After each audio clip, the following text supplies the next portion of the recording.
sa layuning palakasin ang sektor ng agrikultura at pagtibayin ang ugnayan ng kapulisan at mamamayan. Pinangunahan ni Police Colonel Fidel de Guzman Junio, Acting Force Commander ng Regional Mobile Force Battalion 1, ang formal na turnover ng mga bagong kagamitang pansaka sa mga miyembro ng New Tambak Farmers Association sa Barangay Tambak, Dasul, Pangasinan.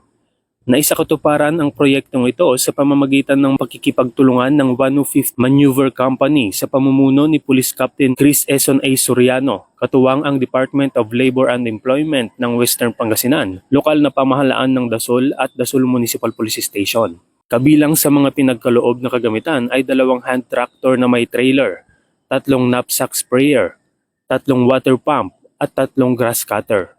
Umabot sa halagang 362,900 pesos ang kabuuang halaga ng mga kagamitang naipamahagi sa mga benepisyaryong magsasaka. Inaasahang malaki ang maitutulong ng mga kagamitang ito sa pagpapadali at pagpapahusay ng trabaho sa sakahan na magreresulta sa mas mataas na ani at mas maayos na kabuhayan. Makakatulong din ito sa pagtitiyak ng sapat na supply ng pagkain at sa patuloy na pag-unlad ng mga liblib na lugar sa Pangasinan.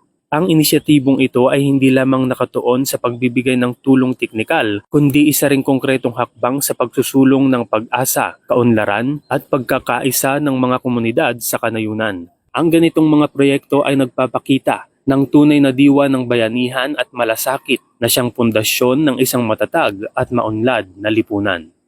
Mula dito sa Ilocos Region, ako ang inyong PNN correspondent, Police Corporal Rafi Viloria, alagad ng batas, tagataguyod ng Balitang Pulis.